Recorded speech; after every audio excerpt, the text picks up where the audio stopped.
All right. Good afternoon. I'm Professor Michael Eric Dyson, sitting in for Martin Bashir on a very busy Thursday, July 12th.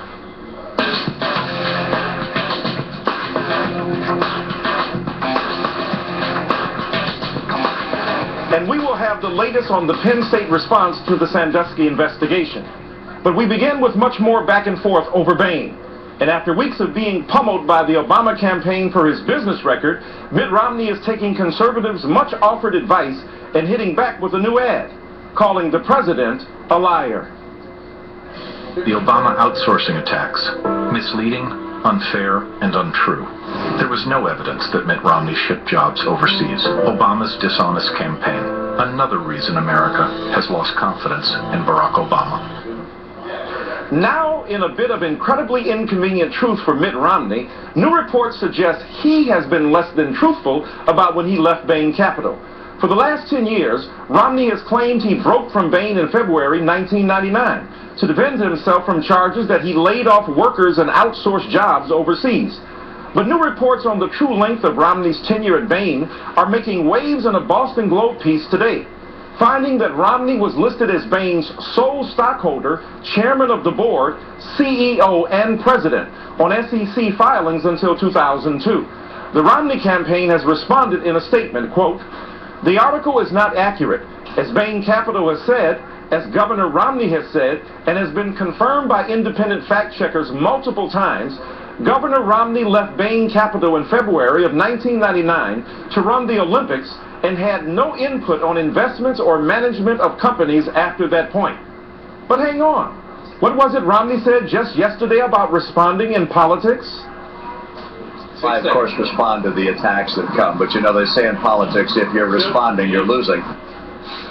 Let's get right to our panel, including the man who had the early jump on this story, MSNBC political analyst David Corn, with us from Washington, D.C., and also joining us here in New York, Charles Blow, columnist for the New York Times. David, you've been one of the first to report on this back at the beginning of the month in Mother Jones, and you found Romney's break with BANE wasn't so clean, but how dirty are the details really?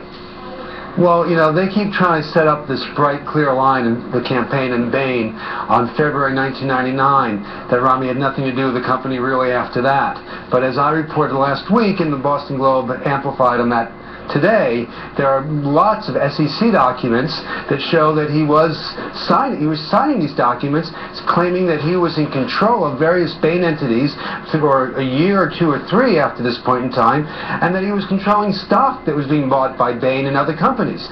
He claimed to be in the management committee in these documents. There are other documents that show BANE entities being created in his name after he supposedly left BANE. There's a press release that BANE put out months after he supposedly left that describes him as having taken a leave of absence and quotes him still as the CEO of BANE. So there's this whole paper trail, but you know, I think we're getting drawn into a fight here over, you know, technicalities, because BANE still was his. He still benefited from what was happening in terms of profiting from their deals, and he was still signing their papers. It's kind of inconceivable that while for all those years, he wasn't asking, checking, vetting, having some input to what BANE was doing. It was being done in his name, so he's responsible. And later on, I can tell you about the other story I broke today about him and BANE in China. Sure. Well, it's a fundamentally contradictory story, to be sure, the bane of his existence. Charles, the BANE PR team has issued their own statement saying he left in 1999, but the Obama campaign is hitting hard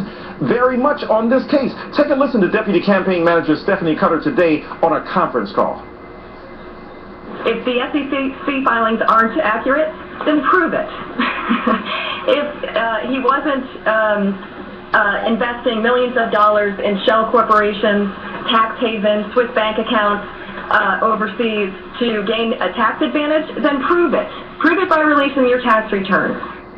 She went so far as to suggest Romney could be found guilty of felony fraud, something Romney's campaign manager calls a new low. How far do you think this could go, or to borrow hip-hop phrase, how low can it go? Well, I think it goes pretty far, because this is a very fundamental part of politics, the idea of a lying president. And I think that is why Mitt Romney hit back with the idea that the Obama administration or the Obama campaign may be lying, because it's a very simple concept.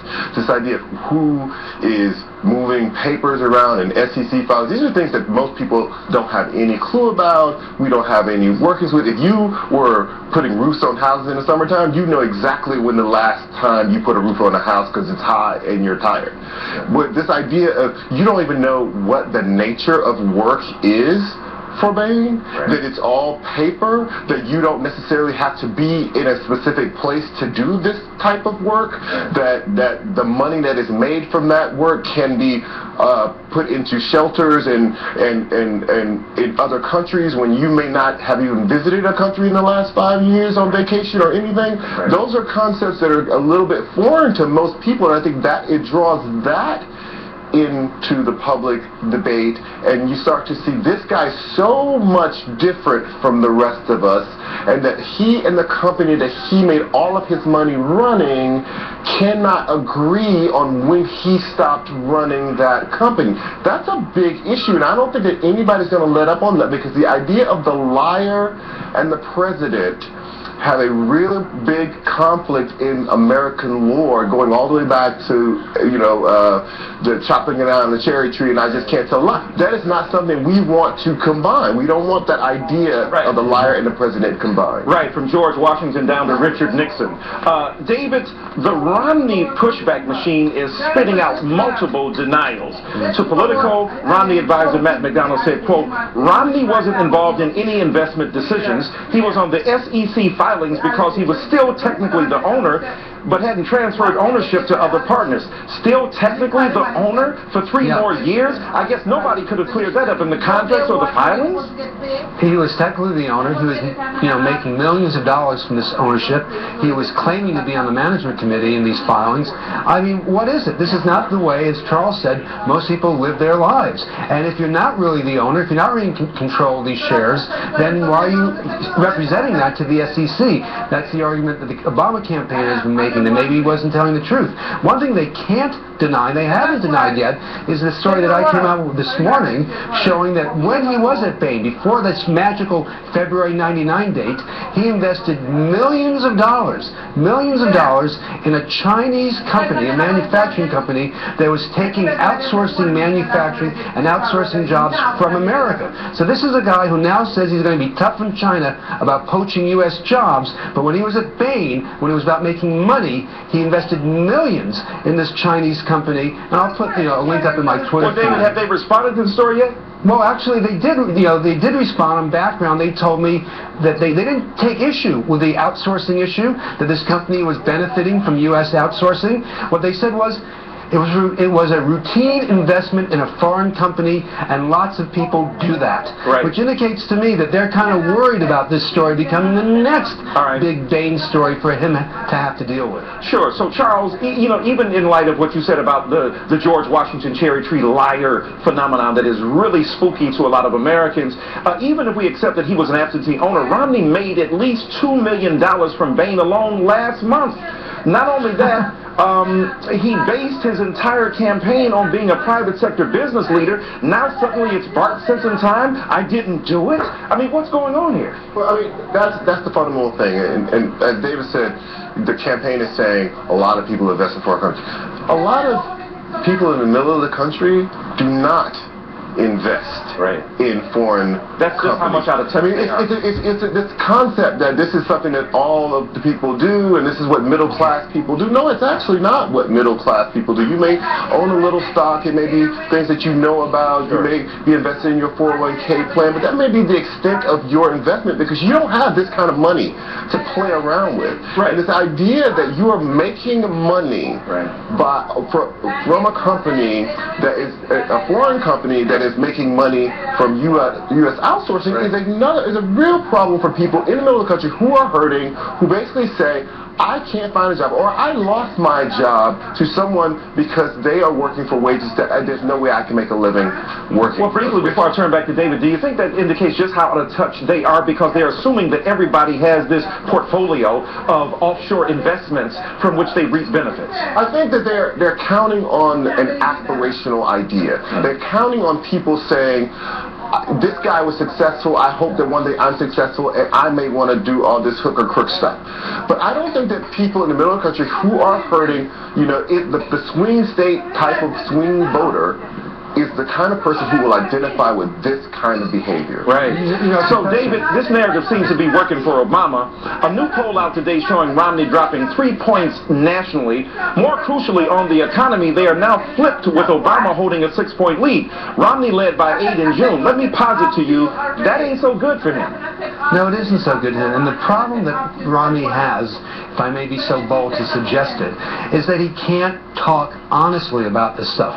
Outsourcing was indeed quite good for certain investors, for certain companies. You know, it wasn't good for the workers, but it was good for Mitt Romney when he was investing in this company in China, taking advantage of this. You know, investing in money in Bermuda or the Cayman Islands or Switzerland. It's a good deal for people who can do that. So but he can't come out and say that. What he has to say is, everyone does it, so there's nothing wrong here, or I'm not going to give you the records for you to make your own determination. So again and again and again, he can't come out and say, listen, this is what rich people trying to make a lot of money do, and I was one of those people, because obviously it won't play well politically. So he has to say, oh, everybody invests in Chinese companies overseas that exploit U.S. outsourcing. Don't you? Good show, young man. David Corn, Charles Blow, thank you both. Thank you.